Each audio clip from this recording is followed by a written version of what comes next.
occasion à kolanda émission à vous la parole l'émission le lobo limbisi pour un retard moi manqué oui que RTVL les alliés dans structure nango structure refanda vraiment makasi merci beaucoup na ba continuer sa chaîne émission ezalaka on appelle si mon confrère de Oussiro tu ko animer émission qui to communene bongo ngana benga déjà chef de rédaction déjà parce que na ba do benga na biso na rédaction na lingi na ngate na rédaction le meko le kate na pesi mbote misika zolanda biso tozo sola na ba invité à le thématique motion de défiance contre Jacqueline Chaban, toujours réfléchir dans l'autre, toujours le rappel pour ou contre remaniement il y a gouvernement parce que va remettre déjà tout va soupçon déjà bandit déjà Kolobama déjà les alliés manquent à l'actualité tous alliés kobeta awa et na ko balancer parce que nazala kinga moko sur place na lolo na Mumbele bisika oyo na ebisa kipino na mekai kolobela makambo la police ya Mumbele na mekai kolobela makambo ya ba makambo yo salama na commune ya Mumbele parce que Mumbele zali abandonné Mumbele zali délaissé na kolobela ngope awa na kitaki na yoka kindeko policier intégré oya benga kingai alobaki fato mona et tout qui wana tout monde qui le lingue c'est pas ça qui et nazaki koloba pe lobby après avoir nazaki quelque part na si église na quelque joie madame nazaki quelque part nazo le kananzela ya mokali na Pascal je crois na so de mouton na entrée wana so kinini boyo avenant so kinini yango wana na moni kabasele 21h kabasele telemi na se wana babomi ba munda ba bandi ko kanga ba motard na moment wana kabasele zo kanga ba motard na kati ya ba veni batu bazali kozala ba kulu na ba osala loi eloko wana zo sala ma presque na bisika nyonso okiti na so de mouton na oya ya de bonhomme okiti place partout soki to comme kaka 18h bokomona eza lokola parade la majorité ba policier belé bazali ko bima wana ko kanga ba moto ko kanga batu mais siko tongo tie ba kabasele wana na prince mais siko na katsa ba veni botela ngona botikeli banani bokena lobaki na makambo makala bokena makala j'aurais appris que non moi des autres salama ki na makala nani akolobe la population on de comment ko zo yamba ameminga ilelo ayebisinga ina moto lobi ndeko journaliste qui résume selon Deko et ça confirmé na conditionnel lobby ba agent à ordre bango ba comme ko sala ba désordre botola embouteillage ezali mais au moins na liboso njele zo funga ba nani ba osala ba désordre okita na njela na kotika te parce que na kati la police eza na ba policier oyo bazo ko sala mosana bango comme il faut numéro 1 la police mon général ya mort ozo balanda kabiso bazo kolanda la biso ba émission nyonso na pesi mon général amour mbote lokola général nzambe ya bapete mokolo mon général Elvis lokola numéro 1 jemi ya kalfungula mon colonel Makasi ezana ba policier lokola bato na tangi wana soki azo sala mosana bango azo pesa ona gu ya kokota kokoma policier mais ça pe na ba policier mususu ba mouton ngoro baza ko respecter mibeko à la policité to zawana poto crier ou que ba konja la police ba ya ko sala mosana ba po ba général local général Israël Kato aza omnipotent municiante akita bisika nyo sote azali place te yepa yebi nyo sote parce que moto yebi nyo sote nzambe mais biso to ko pesa bango mosala to ko yepsa bango ba information aux population baza ko lela na ba émission na biso pour que bango ba kitana nzela ba sala mosala. Joyeux anniversaire na mwana mboka Salumu Salomo mokolo fondation abongoniasi Salumu Salomo et lelo ezali jour ambotama na ye aibsinga kana souhaiter bino na pesa joyeux anniversaire na télévision joyeux anniversaire na yo mon frère ndeko anami Salumu Salomo ye mkwazo gérer fondation abongoniasi Salumu Salomo place ozo sa mosala ko aider ba maman toko yambaye na émission na biso tozo préparer mato yambaye joyeux anniversaire na yo bisiko zali avant na fungola plateau botika ngai na féliciter mokonzi ya numéro 1 ya FPI moto azo sala mosala ayena ba réforme na kati ya FPI aye kolongola FPI na molili bisike zalaki bandan DG Hervé Claude Tumba batu koka batu koki pardon DG Hervé Claude DG na biso ya FPI DG Hervé Claude Tumba aye kolongola DG ina ténèbre parce que to bande koyoka ba détournement, to bande koyoka ba gestion, to bande koyoka fonctionnement DG bande ko simbate. Mais depuis to sous DG Claude Hervé Tumba, le lot moni DG FPI pardon et Fandi Lolenge Fandi. FPI de tout numéro, ça te moussa les gens salama kaka comme il faut ba réforme na ba réforme. Et merci pour beaucoup l'assistant à DG Hervé Claude Tumba, assistant na ye Messena biso Aimé Boukassa, bisika oyo azosa mosala malamu parce que so déjà voyé yene mutazo kwa ciment intérim pour jusqu'à présent azosala askozala na DG. Na pesi yo ndeko nanga Aimé Boukassa mbote na bisika ozali et je crois to ya ko développer makambo FPI le lundi na émission. Nazali na ben azali président ya mouvement. Nazali na ndeko nanga Cédric azali président ya mouvement et nazali na invité moko yo azali société civile. Mwana mboka na lingo se présenter na ba casquette nyoso.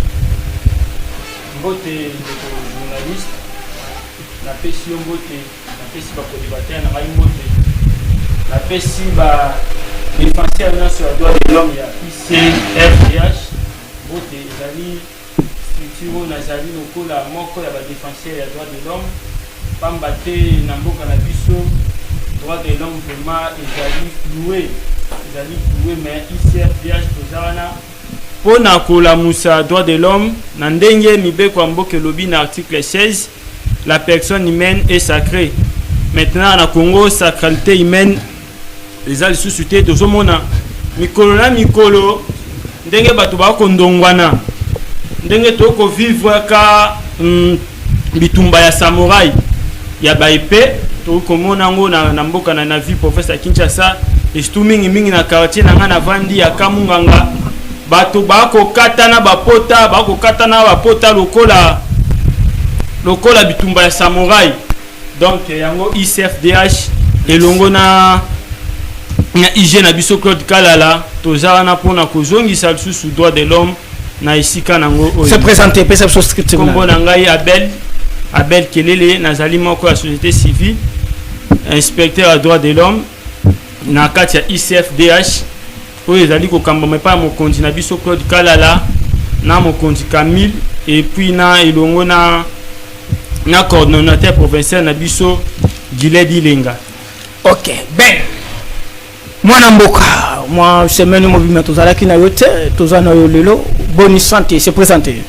Merci beaucoup mwana mboka matoni mingi na lokasa opesinga na mokolo ya lelo na pesimbote na bandeko toyiko kabola plateau na ba téléspectateurs nyonso ba kongomani o baina kacha Rolanda biso na émission à vous la parole et na banza eti toko lekisa ngoma na biso ya malamu kosola mai matali mboka République démocratique du Congo. Bon mouvement, vous en avez pas samedi. Les citoyens pour la relève du Congo se portent bien, le front pour une nouvelle constitution aussi se porte bien. Je crois demain nous serons devant la presse afin qu'il to la kisaba kongomani importance au Yamalam yako longa na 3e république ko passer na 4e république. Cela veut dire qu'il d'avoir une nouvelle constitution. Nous aurons une conférence de presse demain à 11h juste dans l'immeuble à Douma après musée national à partir de 11h. Nous serons devant la presse avec des éminents intervenants, des historiens, des philosophes, des juridiques. Je pense que les collègues vraiment malades. Merci beaucoup. Le cas de jeu comme je crois que lundi peut ba komo nango intégralité à conférence na bino na 4e émission. Merci nango ndimé ko pesa biso considération pour tous à la wana lobby. Moi na mboka Cédric moi me kolebele boni. Mbote ndeko die merci, mbote pa ba ko débatteur, mbote makase pande ko ben o ali ko beta c'était pa ba ko ngomani koloba kolonga na 3e république pour na ko kini na 4e république sans toutefois koebisa ba kongomani apobandi na bataki importance ya 4e république ezali nini alors que na 3e république o to ali nango régime ezali incapable ya ko répondre na ba problème ou ba besoin ya population congolaise mais ndeko ben en tant que président du mouvement révolutionnaire a ekolobake bandeko ameka kobeta c'était pas ba jeune ba kongomani balongwa na 3e république poto kende na 4e république ezali fanatisme ezali lolenge ya mauvaise goût ya ba congolais ya ba très mauvaise qualité lolenge bandeko ben d'ailleurs que c'est un membre ya union sacrée mais tango ali koya na itandoike ali kobatama pourquoi ali kobatama parce que ayebi que union sacrée ali kotambwisa mboka mabe Ali komi binisa lolenge kolobaki ali président mouvement, il est membre il y a ACPO ya ndeko na biso Jantiningo ali parmi les grands pionniers. Il y a un mouvement na yo c'est ba casquette na parti politique ACP. Ali membre ya ACP ndeko Dieu merci. Na koshite ko pesa mbote pa ba mama balabala bali côté kamipikwa misuni na ba condition où ils allaient très difficile na régime où ndeko Ben alingi to kende na 4e république alors que na 3e république ba mama bali na ba difficulté ba côté kamipikwa misuni donc tant osombi bolongo osombi mukongo osombi sensa osombi mukua donc on mélanger yango moi o luka lolenga kolia musuni moko ezate mais on lia misuni nyonso na mupiku moko wana ezali 3e république o bandeko balingi ba mema biso na 4e république. Merci. Ba mama mbote na bango bisika ba je crois que non bozana ba bic montona montako noté nazo informer bino que avant na matani émission na ngai na ngolu ya nzambe ya tata na ngai apôtre Léopold Mutombo Kalombo parce que campagne na biso aussi là déjà moko la semaine autre te ce qui a dit ce que za yo pour yena na ministère même te to invité yo ya kana campagne des sous des hôtels na yebi bato nini bazolanda vous la parole et na yebi bisika nini bazolanda vous la parole on na yebi banani bazolanda vous la parole na ko souhaiter les autorités au ba komi ko pesa vous la parole confiance na ba service nyonso ba tie miso na bango na vous la parole ba yoka biso ndenge toza koloba ozana bik ozana kaye koma pona miyebi pourquoi na yebi sibino bon na yebi sibiso bongo. Merci beaucoup nangi na bana ndeko na ngai ozali pour ou contre remaniement Salama selon yo ozomona que non gouvernement o effectif à la place ba continuer mosana bango bazo sala malamu ou bien sengeli ba sala remaniement ou bien sengeli ba ko isa gouvernement mo bima mokonzi apesa sa confiance na bilongi ya sika ozali na 4 minutes. Merci ndeko journaliste. Vous savez, la République démocratique du Congo a un régime semi-présidentiel dont le président de la République est le chef de l'État, les premiers ministres et le chef du gouvernement. Et nous avons aussi un parlement bicaméral au profit de l'Assemblée nationale pour vraiment la mission mingi ya ko voter bamibeko pe ko contrôler le gouvernement. Maintenant partant cela, je voulais dire quoi? Parlement est censé ya ko contrôler le gouvernement pe ya ko voter mibeko. Et ça parlement moko ya deux poids deux mesures. Lelo toi eza ya koningana pona ko kotela ndeko na biso ministre ya intérieur. Teto beta na ba gouvernement. Kasi na zonga wanati pona ko kotela ndeko na biso ministre intérieur ba mention. Mais sans toutefois kotala gouvernement mubimba ya premier ministre Souminwa eza na ba défense belé. Vous savez pourquoi dans secteur uni? Vous savez presque dans le secteur rebellé, ce total beaucoup plus dans le secteur de la jeunesse. Pour rappeler, nous avons encore dans la jeunesse, dans la jeune. Les lots jeunesse, nabiso, ils ont vraiment, ils ont vraiment été encore critique dans la minute oyo. Les jeunes, sans emploi, il y a les lots bota kulu na mikolo. Torita na sport nabiso ya Congo. Les lots bien sûr toke coupe du monde mais les lots football congolais ça kukufa lina foot yangwana nandenge kutu ekataneli toyebi suite nangote. Il paraît que Imanaza relégué na deuxième division par quel il paraît c'est vrai. OK voilà domaine nangai au confirmant c'est vrai les lots football congolais ça pena ya kukufa total kaka équipe nationale mais total rappel sous total rappel lina foot na biso so to jui les lots environnement les lots Congo eza vraiment na ta mon côté na place mon côté ko vivre aux on peut pas bien environnement na biso ya Congo.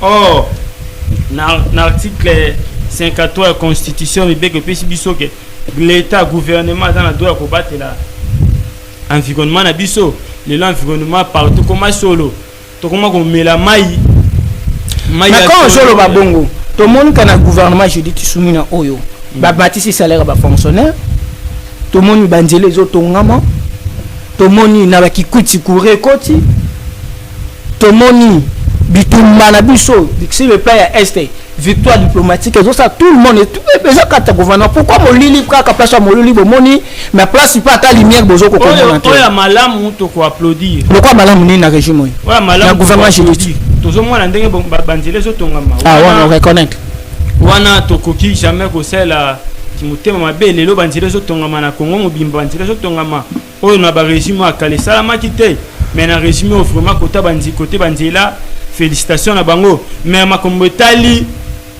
environnement etali sport etali jeunesse donc ça vraiment ko ya lelo jeunesse lelo je se retrouver dans abandonné madame grâce à Okokate bon j'aime Grâce Coutinho j'aime ses prédications mais na domaine na facette ya politique vraiment azala na yoka kala maman ata vraiment un peu na oubliette merci na yoka maman kala lelo jeunesse lelo kulune toi ya kulune bakisami lelo na quartier nanga ya kamunga kuna insécurité comme totale soko bimi obimi pa na yo ozonginda ufoku misanjambe nasoya mwana mboka ben 4 minutes ozali pour ou contre que non remaniement isalama ba ministre bakoya to batika madame Judith Soumi na mon gouvernement oye continue ko sa musa nango.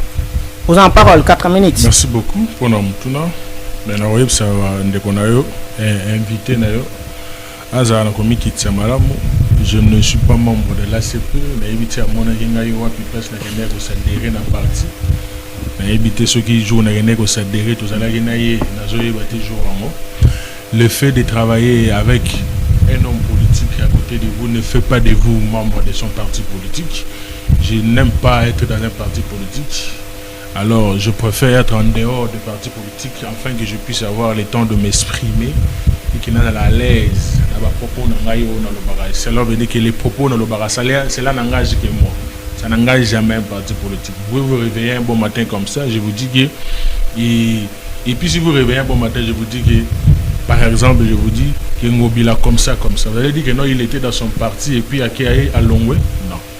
Donc, étant que jeune, j'avais décidé d'avoir structure dans Ngamoko, mais avant de répondre à la question, j'aimerais faire un recadrage pédagogique. Vous savez, dans notre pays, tout le monde a l'audace, tout le monde a n'importe quoi et sur n'importe qui. Nous avons vu hier sur la toile un monsieur que vous appelez Timothée Lenoir. Il est membre de l'Union Sacrée. Il y a adhérent à l'Union Sacrée dans la structure ou bien comment? Il ne faut pas qu'on fasse ça comme Moutoupoua ou Aïna Moutou. Tout le monde soutient le chef de l'État. Vous soutenez, vous soutenez le chef de l'État.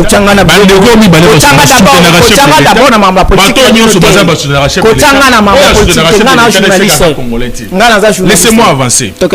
Ce monsieur s'est dit communicateur. Il soutient le chef de l'État comme vous l'avez dit. Il se réveille un bon matin et de diffamer la personnalité à mon amboka Willy Bakonga, disant que il est cité n'a pas insalité par rapport à l'école na Sévigné. J'ai amené mes enquêtes hier soir. Allez-y vérifier ou si vous êtes un journaliste. Moi na Timothée Lenoir, ba na Misato, batanga na Sévigné à ma campagne. Moi, inscrit dans la 5e des humanités a été radié de l'école. Pourquoi radié de l'école? Insolvabilité. Un incivique, indiscipliné. Babengani à l'école. Tata na ya lobi que batuni pour bengani ko binga une école bo sa yelo mo mon papa c'est un communicateur. Allez-y vérifier. Donc moi na yebi que tata na ya communicateur, c'est comme si la communication est comme un métier pour Timothée Lenoir. Aussi longtemps Timothée Lenoir s'en prend à Willy Bakonga, mais entre-temps ses enfants étudient gratuitement. Laissez-moi aller. Ses enfants étudient gratuitement dans Sévigné à ma campagne. L'année scolaire où est Outskoleka. Timothée Lenoir a foutu Minerval. Un parent irresponsable. Écoutez, Irresponsabilité, s'il vous plaît. Nous tous, nous sommes deux parents. Nous avons des banaux battants à la classe. Quand je ne paye pas les frais, c'est que je suis irresponsable. Timothée Lenoir est un parent irresponsable qui n'a pas payé les frais pour ses enfants l'année passée, mais s'en prend un monsieur aujourd'hui qui est mawabana na yé ba otanga gratuitement à l'école wala. Ba PCG même na habilité na souka. Ba bengani mwana yo parce que ton enfant est insolvable. Aza teti azoyo kate. Papa olingo botala ma parole non la silicité. Ce monsieur s'en prend maintenant na moto yo sur le plan éducation quand même. Asali Moussala Yamalam. Et le monsieur prend l'audace de dire que non, a organisé guerre contre Bakonga. Maintenant, c'est l'école qui a chassé ton fils, ou bien c'est Bakonga qui a chassé ton fils. Et hier, le monsieur fait l'émission avec deux mensonges. Naïe juste Timothée Lenoir. Vous êtes des parents irresponsables. Bano baïko tanga gratuitement. Aujourd'hui, na banyongo ya Minerval. Avant de vous attaquer, avant d'aller faire la guerre avec Bakonga, va d'abord régulariser dette aux gens d'Angoya Minerval. Ceux qui aussi risquent de régulariser dette aux gens d'Angoya Minerval, et après maintenant vous revenez faire la guerre avec Bakonga. Parce que mon nambo bapesio pour venir jeter salité na mon nambo Willy Bakonga. Au lieu que je m'en qui négocie ce Minerval à moi nayo. Bana yemi ça tout baïko tanga na sévigné. Parce que n'oubliez pas que na minute to loba Willy Bakonga a zongi sur la scène politique. Et qu'on zongi sur la scène politique et qu'on va s'abattre détenteur rebelle. Il a pris une position ferme où peut-être certains Congolais, ils sont libres, il y a un point de vue Nabango. Ou d'autres Congolais ont accepté sa position. Et la position de Willy Bakonga ne peut pas alors lui empêcher de dire tout ce qu'il veut. Timothée Lenoir n'a jamais été un exemple. C'est lui qui s'est dit qu'il est exemple. Il doit d'abord commencer à être exemplaire. Nalibota n'a foutu la banne à Minerval. Mais c'est lui qui s'en prend dans promoteur au jour que la banne à Mawabata. Je voulais finir. Nakosenga, au moins une photo, ça l'a rambo, on a pu se mibeko, il faut y comme. Mibeko, il faut y comme. Quelqu'un qui se dit donneur des leçons. Mais lui n'arrive même pas à donner des leçons à ses enfants, des insolvables à l'école, il y a un irresponsable qui n'arrive pas à répondre dans la hâte ou bien dans la responsabilité au tata. Mais nous 4 minutes. Mais 4 minutes, moi aussi. Non, ici, il était calculé bien, papa. Je voulais finir 30 secondes. S'il vous plaît, 30 secondes. Je voulais maintenant répondre à votre question. Par rapport à remaniement, je suis pour que va remanier le gouvernement. Il y a certaines têtes, il faut baquer. Ne vous inquiétez pas, il y a certaines têtes, il faut baquer. D'ailleurs, sur les 100% du gouvernement, il faut même 99%, il faut baquer. 1% de faut batika. 1% on a 400 mais la bateau faut batika là. Personnellement, je préfère Patrick Mouya il faut batika. Deuxième. Ministre de la Justice. Troisième. Ministre de la Finance. Ministre de la Finance. Merci. S'il vous plaît. Nathalie Gatouat. Il n'est pas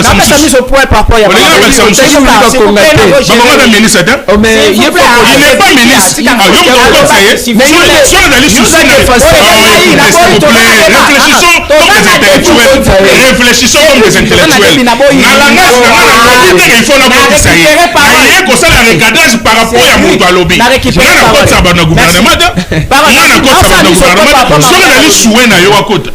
C'est aussi non mais si on dit souhait moi je n'ai pas parlé de gouvernement ici. Je n'ai pas parlé de gouvernement ici.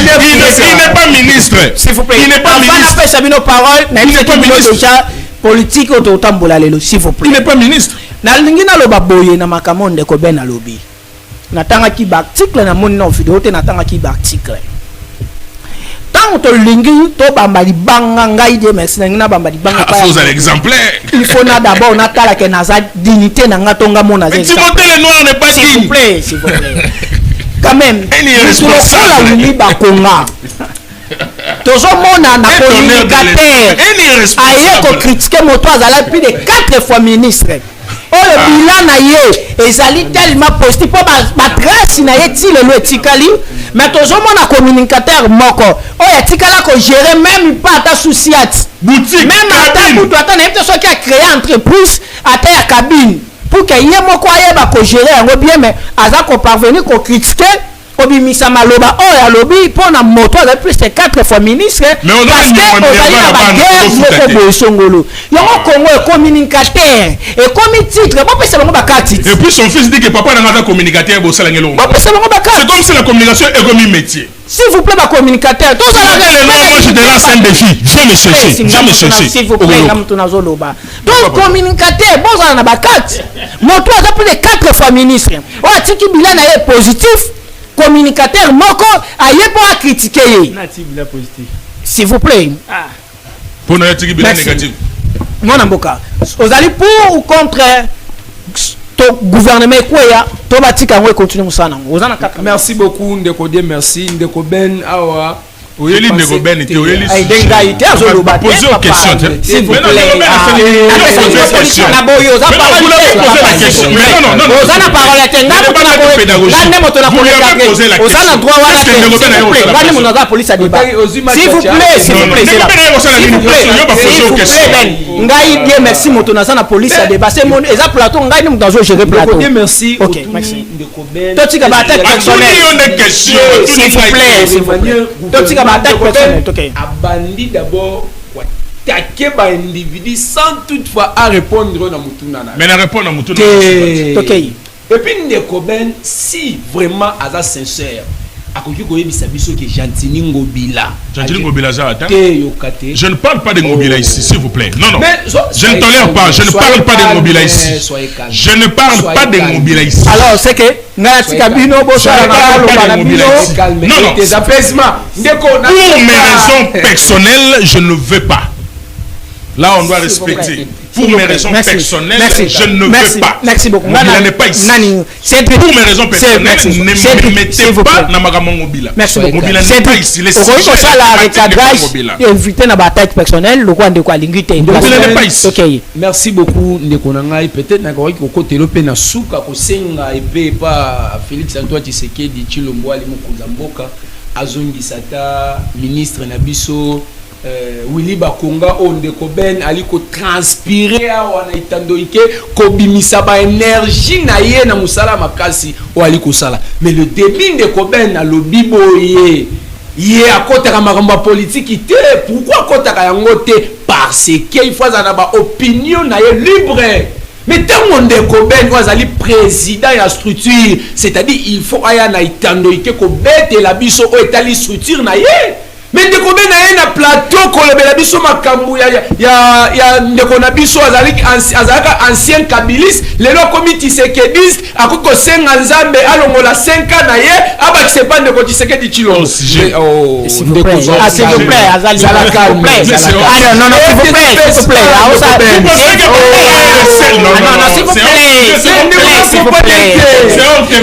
s'il vous plaît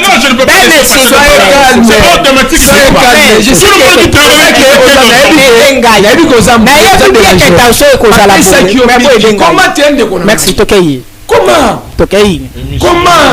et Michel soyez calme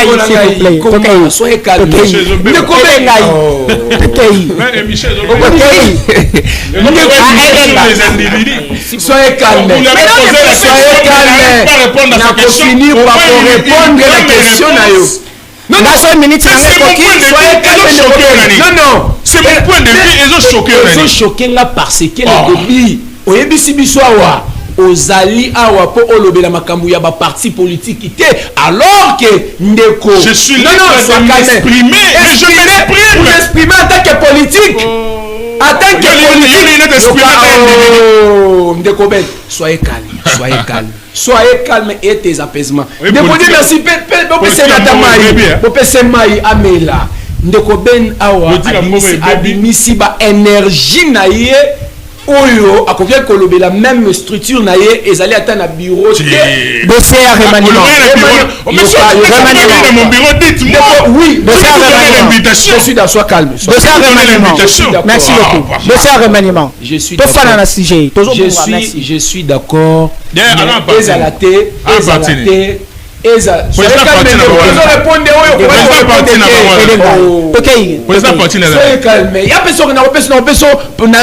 Parti politique, mais on répond dans la couloir. Tu reçois bien dans la couloir. Encore 30 secondes. Non, il y a un peu déranger là. Mais on va comment parler. Zala calme. Parti politique, Zala calme. Ndeko, je suis d'accord. Je suis d'accord. Mais ezalate pour que balongola mutu moko afinga peut-être Kabila pendant 2 à 3 ans les lobazo imse soit à la ministre oh bacha nani ndeko nani mais on dérange na makasi weneni mais ndeko abele nazo ndeko abele oui par rapport ya kinonema selon yo certains nini au monde qui fonctionnait bien dans le gouvernement j'ai dit soumena et certains ni au monde qui fonctionné comme il faut ndeko Dieu merci ceux qui n'avaient pas qui émission que ça ba journaliste mais oyebi n'a participé mais oyebi oh na tu comme na moni frère c'est ça le mal les Congolais quand vous dites s'il vous plaît non tolérez s'il vous plaît ben non permettre ben s'il vous plaît parce que ba tolérance non tanga ba message ba tebele awa merci tokei ceux qui n'avaient pas que Michel Saboye ngai na ya tepo na moni ki jale dans dégâts journalisme moko mati na plateau oyo ezali lo mo na ko tika te le kaka boy loba vous savez ndeko Ben aza parmi ba communicateurs on a je ne suis pas communicateur bon na pesi au grade ngwana je ne suis pas communicateur je n'ai jamais été communicateur aza parmi ba homme politique on a vendre na TV na ko tala ba makanisi na ye apesa ya kitoko merci beaucoup ba analyse na ya kitoko mais le na face na ye mais na moni bosoto na ye nyonso pour ba recadrer na moni bosoto na ye nyonso ya kokumisa moto lokola Willy Bakonga recadrer bakumisite bakumisa Willy Bakonga oyo osala ki journalisme lelo c'est un modèle oui. Apparemment ba journaliste ba komi bali na plateau s'il y a des attendez c'est là ndeko bel Ben s'il vous plaît nazotanga ba message batu ba Olanda biso baza na posa ba retenir quelque chose la plus importante s'il vous plaît vous m'aviez posé vous m'aviez posé la question je répondis à la question par rapport il y a ba propos na mais qu'est-ce que mes propos comme une question na ba moi qui au moni que non ba lobi mabe yo po fandi na moment ya kari mais moi na yo osali ke cadrage merci beaucoup toke yo sa parole merci pour nos enseignants maloba na moni ke mbongo oyo Willy Bakonga azwaki bazona ndeko Ben s'il vous plaît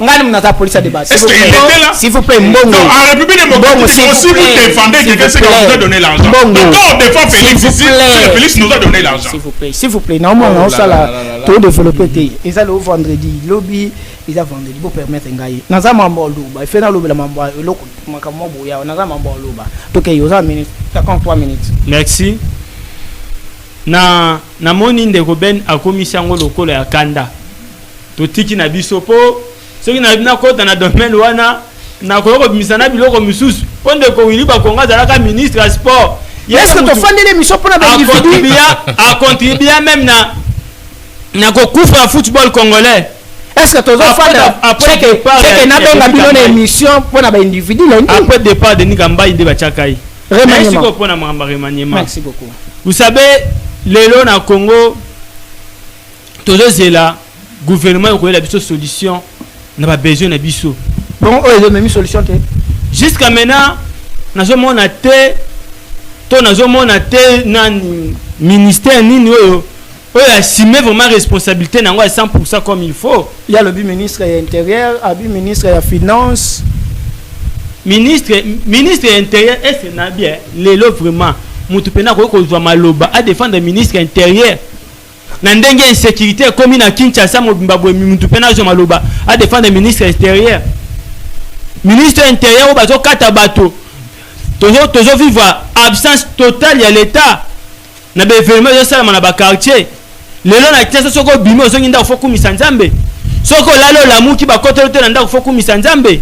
Lelo ko vivre na Congo comme sujet adoration. Soko zo vana na Congo ozo ku misanzambe te seke oza kadia pemba. Poto zo vivre na ngolu ya nzambe. Lelo Kinshasa est comme invivable.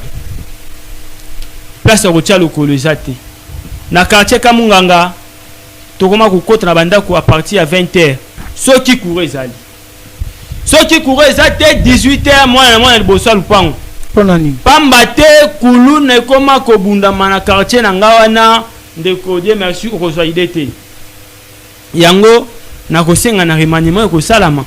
Bate la biso pena moto pena bongi.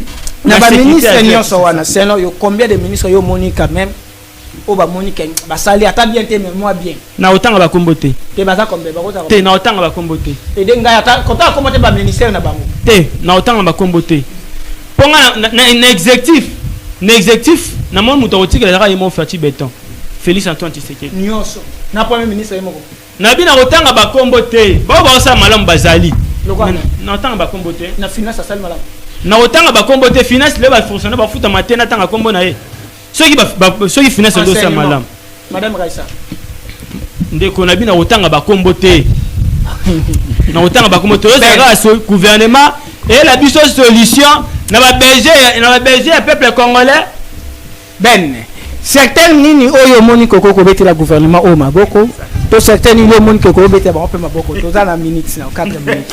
Merci beaucoup. Mais pas sinon pas si on a une amour ike na mboka na biso si vous défendez ce qui est bien cela veut dire que on vous a payé. Si vous défendez ce qui est mal cela veut dire que on vous a pas payé. Dans ce pays nous devons avoir le temps de respecter des personnes qui ont au moins fait l'effort. Vous savez Kabila quand il a trouvé ce pays Nandengo à côté la on ne peut pas toujours se réveiller un bon matin comme on a confié Kabila ou bien critiquer Kabila. Kabila aussi a apporté un plus au développement de notre pays. Quand il a pris le pouvoir, il a aussi porté un plus dans le développement de mon mission. Quand même qu'aujourd'hui il se retrouve rebelle. Il est en train de tuer nos propres Congolais. Vous comprenez?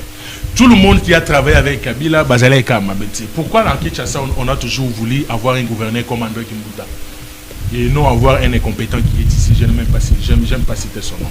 Ah, parce que incompétent. Parce que depuis que Kimbuta au moins avait l'amour. Pourquoi on a toujours voulu que non vaut mieux Kimbuta et Ngobila que vaut mieux celui qui est ici? Pourquoi à l'époque les gens ont toujours voulu avoir un ministre des Finances comme Sélé Yalagouli à l'époque de Kabila? Ah, vous comprenez? Pourquoi les gens Sélé Yalagouli non, parce que les gens pensent que aujourd'hui quelqu'un passera sur un plateau dit que Sélé Yalagouli avait bien travaillé, les gens diront non, Sélé Yalagouli vous a envoyé de l'argent. Non. Tout le monde qui travaille dans le régime, qui a travaillé dans le régime à Kabila, il y a d'autres qui ont travaillé pour le développement du pays. Tout le monde dans le régime, il y a Tshisekedi, bon, surtout qu'à Bamabete, on suspect de travailler pour le développement de Mbokanabisu. Et quand ce genre de personnes-là travaillent pour le développement de Mbokanabisu et que Baïko Tchabon de côté, pourquoi ne pas dire? Je l'ai toujours dit que Bakonga n'est pas père, fils et le Saint-Esprit. Voilà, il n'est pas père, fils et le Saint-Esprit. Mais au moins, dans ma secteur où il est à Gérard, il n'a pas aussi fait tout. Non, je voulais clore ça. Il n'a pas aussi fait tout. Il a fait l'essentiel. Moto a capté un malam, a capté un malam, a capté un mabé, a capté un mabé. Vous comprenez? Donc, au retard un malam, au retard, un jour vous serez ministre. On vous critiquera. Que au salari malam, d'autres diront qu'au salari mabé. C'est ça. Et tant que vous avez au salari malam, on va y passer bon. Tant que vous avez au salari mabé, on va passer bon. C'est comme ça. Pour la ministre, il faut que le ministre de l'infrastructure. John Banza. Un médiocre, un incompétent ministre. Ah. Laissez-moi aller. Jusqu'à la un médiocre, un incompétent ministre. Avec son directeur de cabinet adjoint, qui a été le danseur d'Obemina de Chada à l'époque, Papi Labila. Laissez-moi aller. S'il vous plaît, retirez. Un monsieur, je ne retire pas les propos langage que moi. Un monsieur qui est ministre. 0 1 atikala ko sala ta commission ti pour batala nanu comment éradiquer Mohambanzela Isati. Un monsieur qui ne sait pas qu'est-ce qu'il va faire. Et l'autre bon ba yeli ba on a la bile qui est son dirkaba, ils a dit cop. Ce qui est un fourneur des engagements bidons. Ce qui va créer une agence, il y a sous-traitance, il y a bango moko. J'ai des preuves. Merci. Vous êtes devant quelqu'un qui est intelligent. Merci. Va créer une agence, il y a sous-traitance, il y a bango moko pour la construction. Ils engagent ndenge balingi. La commission, il y a bango moko. Ils ont des chefs de l'État. Et vous voulez maintenir ce genre de ministre. Pour faire quoi? Il n'a jamais été expert. Il a fait l'usurpation. Maintenant, sur ces routes, j'ai dit merci à un Congolais. Il va me dire qu'il m'a donné l'argent. J'ai dit merci à un Congolais. Société Morobera GMC, Johnny Mata la compagnie. Oh, Johnny Mata la compagnie. Ok. Je suis allé au Kasaï. Je suis allé au Kasaï pour mes raisons personnelles. J'arrive au Kasaï. Je trouve des routes faites par l'entreprise GMC. Mais c'est une entreprise à féliciter. Un Congolais qui a quitté son pays, plutôt à l'étranger, il revient à Kinshasa, il veut travailler dans la vision de développement Yamboka. Okay. Il crée une société, il crée une entreprise GMC, expert en construction. Allez-y voir les routes qu'a construit GMC au niveau du Kasaï, au niveau de l'Équateur, au niveau de Kananga et par-ci par-là. Ici à Kinshasa, celui qui est à Nakapela, Banzela, Bakapela, parce que Maï Bandoton, Bango. Celui qui est à Villa, Nabaloubefu, GMC. Voyez le travail que GMC fait. Mais vous allez trouver des Congolais de mauvaise qualité qui vont venir faire dire des mensonges par rapport à la qualité des routes qui est fait l'entreprise GMC. Nous avons pris contact avec l'entreprise pour savoir quels sont les matériels, quelles sont les motivations, quels sont les avantages, quelles sont les idées que vous avez prises pour que Banzela la Binoise à la endurance. Mais les réponses ont été correctes.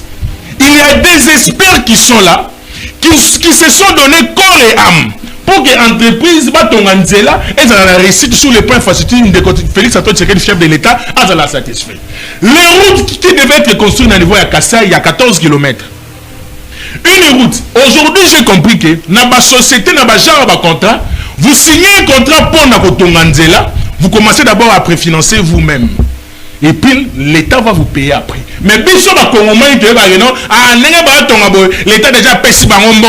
Mais si c'est Moussalate, aujourd'hui, je vais dire aux Congolais que ce moment où l'entreprise a eu Tonganzela, dans le contrat, Bango va préfinancer marché et après l'État a refoutu Bango après. Par rapport à Nzela, où il y a cassé à 14 km, l'entreprise GMC a déjà travaillé plus de 11 km. Mais l'État lui doit. Mais le monsieur Congolais a tali wanati. Il continue à travailler et la qualité des routes est tellement exceptionnelle. Ou c'est une entreprise que moi personnellement, je demanderai au chef de l'État de doter plus à l'entreprise GMC beaucoup d'efficacité, beaucoup de courage pour que Bayo travailler Moussala en telle sorte que sur le plan infrastructure de Félix Tshisekedi Antoine Tshilombo a trouvé une réussite. Mais nous des Congolais, pourquoi pas féliciter ce genre de choses? Mais vous trouverez d'autres Congolais le bande de détruire. Oh non, et comme ça comme ils se sont dit avant. Oh, c'est quelque chose de très important que nous devons féliciter. Merci beaucoup. J'aurais appris la compagnie comment on dit GMC basali misala na bango o basali ndenge bayokana ki na l'État baye na projet ba proposer l'État to tonga banzela l'État yebisi bango bino moko bo financer d'abord musala na bino ya 20%. Ceux qui bobandi to moni vraiment qui a besoin de volonté 80% biso to koya ko sala. Mais société GMC déjà na ba secteur mususu na ba kwa mususu ya République démocratique du Congo a sali musala même plus de 80% qu'on est quand même ndenge bayokana ki na l'État. Mais j'aurais appris que Mongo il fallait pas payer ça pour qu'elle continue à misala mususu et bloqué. Pourquoi vous signé té? Ce qui est qui étranger motasala qui misala oyo ndeko na biso congolais de père et de mère. Asali makambu oyo maintenant komona ki diale le ngeko salama. Mais le kola za congolais bazo kokate ko débloquer ba pesa mbongo asala musala biso nyonso toyebi kapela ndenge ezalaki ngai na fandaki na kapela nakoba notenga mino ba niemba ba veni matete baba veni se bele na futa na yolo na kaluka toyebi koma kapela ezalaki bokende même na matete place bazo sala banzela place nyonso bozo mona na ville ya Kinshasa na Congo mobimba na tous les quatre coins bon moni ba presse ba osala ngo na béton ezali compagnie oyo nde James si muta gagner marché yene moto aye ko sala yango boyoki keno lelo kombo babengaka Fati béton e uta banda mona mboka James aye ko sala béton na ville ya Kinshasa ba congolais ba compagnie ba benga Fati béton yene moto yaki na initiative wana kotonga ba béton olia ko sala banzela ba macadam oyo ezalaki ba biscuit mais moto ya bongo aye na innovation asika bisika nyonso asali bozomona te ke place oyo ezobukana tokene même na boulevard na biso monene kendaka boulevard ba 7e miko oyo bozomona mabulu ezali ba etoboka mais bisika moko te James ajoute contrat asali mosala eza mabulu mais moto ya bongo olie bo accompagner bo encourager a continuer kosala mosala bino bali boya kotia ba kwak bino bali boya kotia ba koka jambe parce que ça congolais. À vous la parole. Et une initiative. Ndenge na zwaka initiative ya ko accompagner société oyo. Na chaque émission tokola kisabino banzela et toko sala ba émission na terrain. Bisika oyo James a gagné ba marché à sel mosana. Na ko sala na bino ba émission ya nzela. Si ça joue kene ba mujimai. Ko kota bisika nyonso toko sala yango pona kola kisabino commande ko. Et mongo na yo esi de asali misala. Ministre ya finance ministre Fatsid Banja obunda bafuta mbongo na ye Banja ko bodi yem tafuta yemona zoko kate na ya ndeko setri dossier ya motion contre Jacquemin Chabani 4 minutes. Merci beaucoup ndeko Dieu merci na banzaka et puis na yebaka te nzoka ndeko ben azalaka dala azalaka bil donc azoboaka lolenga kosakana te olembango donc ezali mabanga na apprécier ndeko na ngai na yebelaki boyete mais na apprécier courage na ye lolenga komi ya dalako donc ali koboaka merci beaucoup ndeko Ben na kokota mingi na makambo na yo te puisque lolengo komi ya dalako ezali musala malamu zo sala ndeko Dieu merci motion contre ministre intérieur. D'ailleurs il faut te féliciter un jeune député national oyo na landi ngai moko koloba abotami na Kisangani akoli na Kisangani atikala jamais komona na Kisangani batu bali kokufa et puis ba crime et ali ko sala malolenge oyo ali komona lelo ndeko oyebi lelo na mboka na biso batu bazali mingi ba fanatique ya ba individu pour un petit rien pour des miettes. Alors que intérêt à plus de 100 et quelques millions d'habitants à Bakongomani et pas na bango ezali atteint l'importance té. Toi qui va nekolelo na itandoike ba komi lolenge ko boaka baktu ko boaka mabanga. Pourquoi? Parce que ali ko soutenir vision oyo soi-disant ezali atteint na sens mon côté ba vision bali ko soutenir na ba itandoike. Ndeko Dieu merci ngai na kosenga ndeko na ngai l'a dit oyo azali député national azala ferme na musala malamu wali ko salam ndeko soutenir motion na liko soutenir motion parce que insécurité obiso tozala ngolo na Kinshasa ezali cause na la dio na début émission na yo olobi okomi na 22h na Pascal okuti ba policier na biso bazui kabasele babomi mwinda bakomi ko kanga batu bakomi ko kanga ba moto alors que bazo kanga batu mususu bayebi kutu mutu asala eloko te infraction et comment ofingi ba policier infraction et comment ozotambola na mabe ezali dit ya nini alors que ministre intérieur azali wana pona ko recadrer la police azali na ba service il faut asala musala mais tango ba biloko to ba kabaselo to ali na molelo ba pesa ngo pote bwe kanga ba moto ba mutu amemela biso ngonde ko na biso ya kendana ni Peter Kazadi.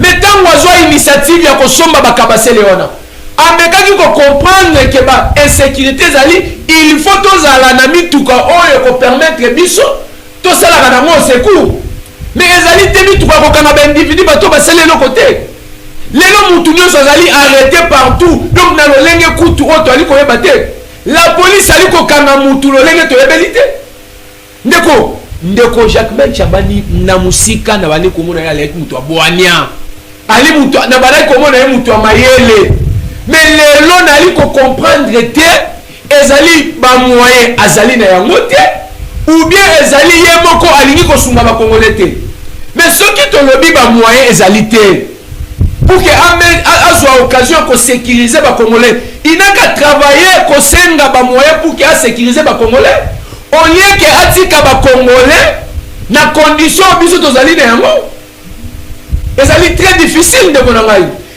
ngai nali ko soutenir ndeko ladi o azali Eli ya Kisangani o azobimisa makasi na ye etake jeunesse o ali ko sala musala ke ndeko Jacquemain Chabani il faut akende parce que o biso to ali komona lelo tina ba centre ville tout le monde van amisi awa ndeko na ngai van amis bali ko bomaye na centre ville ko kende ko boaka ye ndeko Dieu merci mais ali insécurité en face toi il komona ba moto ko boto la bango ba moto partout ezali insécurité en face alors que la police musala bango ezali ni alors que ndeko Jacquemain Chabani ali na capacité ya ko réunir ba dirigeant nyonso ya la police ou ya FARDC ko soana bango pour que insécurité c'est na mboka na biso ndeko nazo soutenir motion ya député na biso l'a dit ceux qui baboye na union sacrée biso to kozela ye en tant que indépendant et nazo nali ko le bango je suis clair biso to kozela ye en tant que indépendant akoya to kosa musala to kobundela mboka et non ba individu oye awa oza parole dossier à Jacquemain Chabani motion na contre l'Assemblée nationale 4 minutes to chiter dossier à Jacquemain Chabani ndeko journaliste na ko soutenir yango te mais na ko soutenir motion de censure ce qui est la motion de censure wana ngaki na yo ka kitoko na yo ke lengi pamba te ma ba mambo nyonso ya gouvernement bazo mériter kozala censuré et non seulement Jacquemain Chabani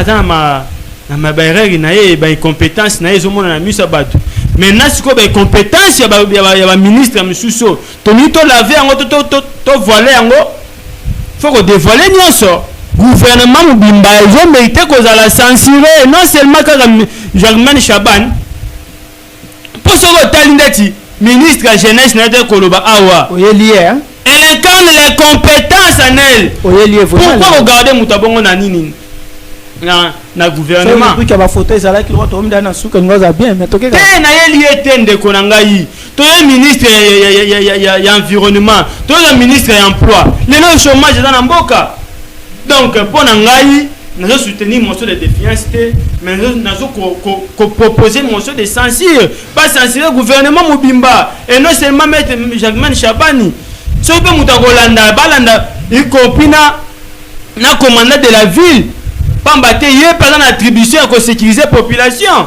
les autres dans la vivre en insécurité totale la ville province Kinshasa tout le monde absence totale de la police bato bazoko kufa na côté na kuna otiko ba kamunganga batubi balé na tango na ngaba ko kata sumutu moko bakati mtu donc matanga mikolo et non seulement Jacquemain Chabani total appel gouverneur nani commissaire de la ville il y a la police total appel juste ndeko na biso yo oyo ya gouverneur de la ville oyo ndeko na biso oyo abela maladie du sommeil s'il vous plaît retirez ça s'il vous plaît attendez azali d'abord autorité s'il vous plaît malobezo s'engager yo mais le problème est là que mes enfants si bana nanga balanda azali d'abord autorité et azali na bana azali pe na famille quand on solo bandeko oyo d'abord c'est notre autorité malgré azali ndeko koloba ye malgré oui c'est bon malgré koloba ata comme te faut ben ata monsieur ndeko beli sunga na komba to ye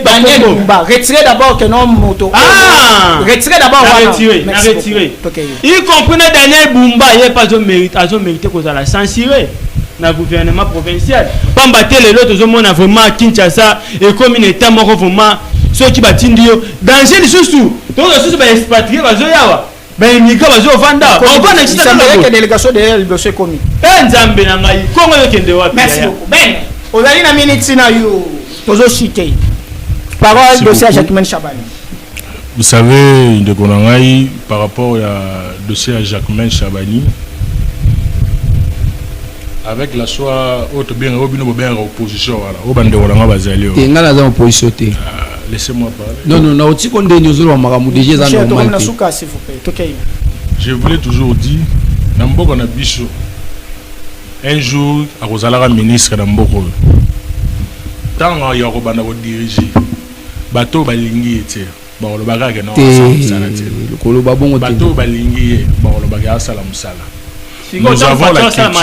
nous avons la culture, nous avons la culture.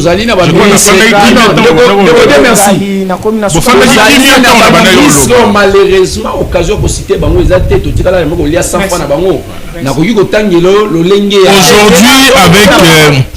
aujourd'hui avec Jacquemain Chabani, la responsabilité sur les sécurités de la ville province de Kinshasa, il faut que Jacquemain Chabani, la responsabilité doit être partagée.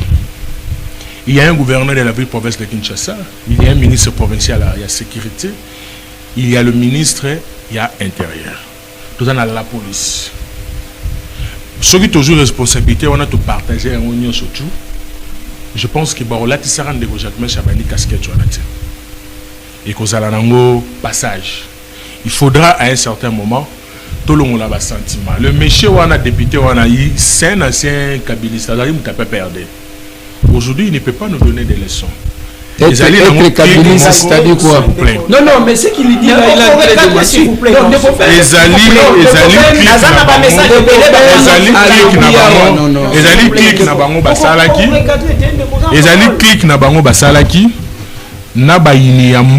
Nous étions déjà au courant de tout.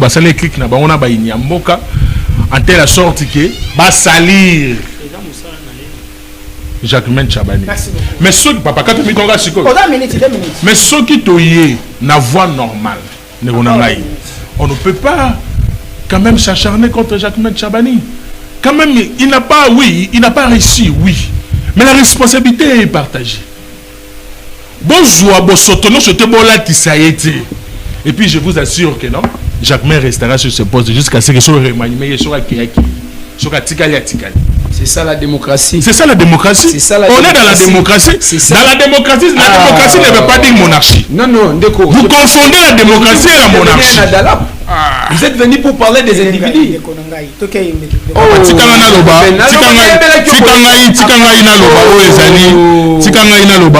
Très important. Vous parlez de quoi? Est-ce que vous très important. C'est sur les Congolais à tout moment pour parler sur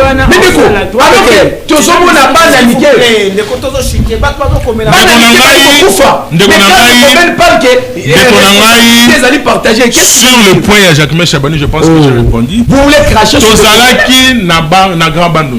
la conférence des gouverneurs. Nous étions là. Nous avons eu à s'enquérir des informations sur certaines gestions. Il y a des provinces. Mais il y a un gouverneur où on a et ce monsieur travaille jour et nuit pour sa province. Na province il y a Baouélé. Moi je na province il y a Baouélé. S'il vous plaît, laissez-moi parler. Laissez-moi parler. Je te félicite.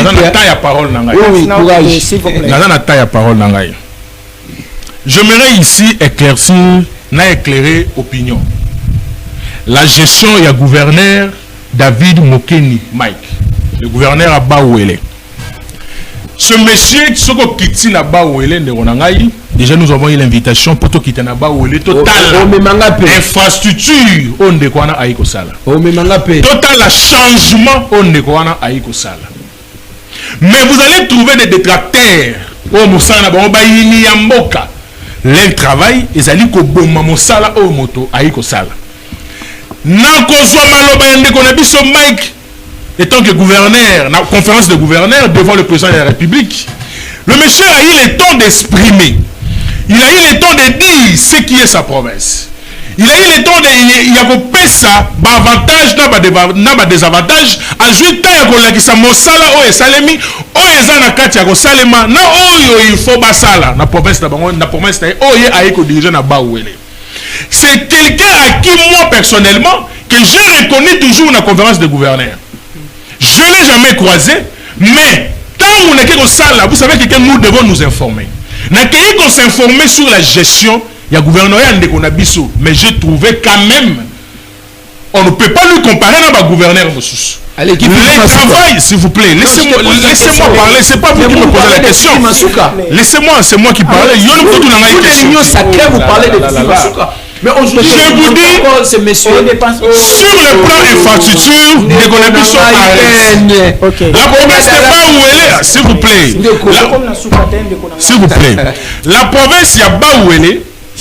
Ezali na kati ya ko se développer petit à petit. Et ngai na ko senga na tata mokonzi ya mboka. Na ministre ya VPM intérieur de Jacques Chabani. La confiance que vous avez placée dans Ndeko Mike, étant que gouverneur ya Bawele, j'aimerais que vous puissiez encore lui donner plus de confiance et éviter d'attendre des détracteurs ne baïkoloba.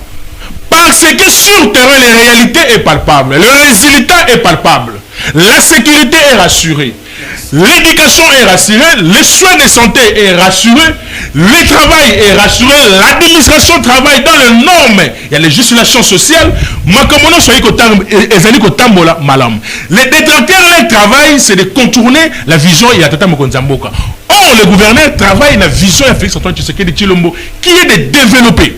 Allez-y, PDN 145 territoires, il y a eu effectivité et puis il y a eu la réussite. Donc moi je demande, pour conclure et puis vous remettre la parole, et que tu as des détracteurs n'importe quoi sur le gouverneur à Bawele et que qu'ils doivent au moins cesser. Basé là, tant qu'on a bango, s'ils envisagent aussi un jour de diriger la province, ils doivent être calmes. Les jours à venir, au postuler peuple là-bas où il est ceux qui est ligné et coupé sa chance. Mais pour le moment ici, laissons le monsieur travailler. La vision de Félix Antoine Tshisekedi qui est le chef de l'État, il est membre de l'Union sacrée, il marche sur la vision du président de la République et nous défendons toujours la bonne cause. Mon amboka, Ozalina 2 minutes, merci beaucoup, Ndeko Dieu, merci. Je pense que tolérance pèse à moi mingi nanga munabiso. Beaucoup de gens qui tant tolobi muto ali ko sala mabe d'office que tu ali na bateau yo basaka musala malamu. Vous savez, depuis le lot, na yoka nanouté ndeko ministre Jean-Lycée Moussa, depuis à côté au moins autour de plus de 5 ministres, na ba ministère na ye moi ba kokoso et ça. Je n'ai jamais croisé Jean-Lycée Moussa. C'est pour ça qu'il dit non, il n'y a pas les mots. Asali aussi longtemps les gens disent que Jean-Lycée Moussa ne travaille pas. Aussi longtemps les gens disent que Lycée Moussa ne travaille pas. Voilà aujourd'hui, mon doigt de défendre Jean-Lycée Moussa.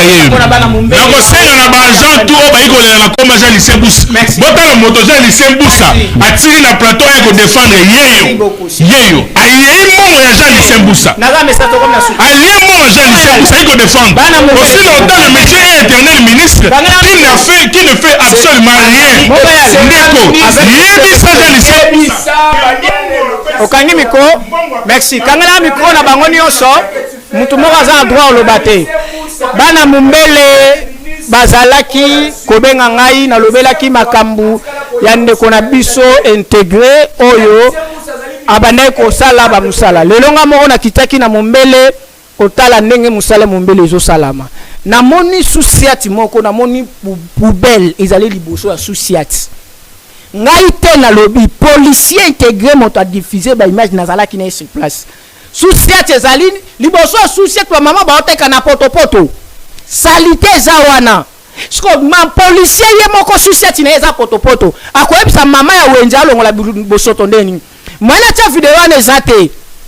Lendi nazoyebisa bino na kotambola makala na kotambola selembao na kotambola bisika nyonso bato baosa mosala te nazwaki engagement na kopesa bino musala lokola bakonzi bazopesa vous la parole confiance na yebisaki bango nga na kosela bino mosala na nzela pour que elakisa bino ke no misala na cité ezosala te mumbele ezali abandonné ba poubelle ezali ebele embouteillage balobaki mabe pona ndeko intégré bien sûr intégré azali policier azali nzambe te azana ba défaut mais ngamoko na misu na moni façon nzele ezalaki bloqué mwana mobali wana tango atelemi kaka présence na ye bana moto bakoma ozonga na ordre nzele fungwami na kapela yango moko nakokita oyo mpo boza na information abopesa biso rediffusion ezali lelo na 21h et rendez-vous ezali lundi na même heure même chaîne. Merci.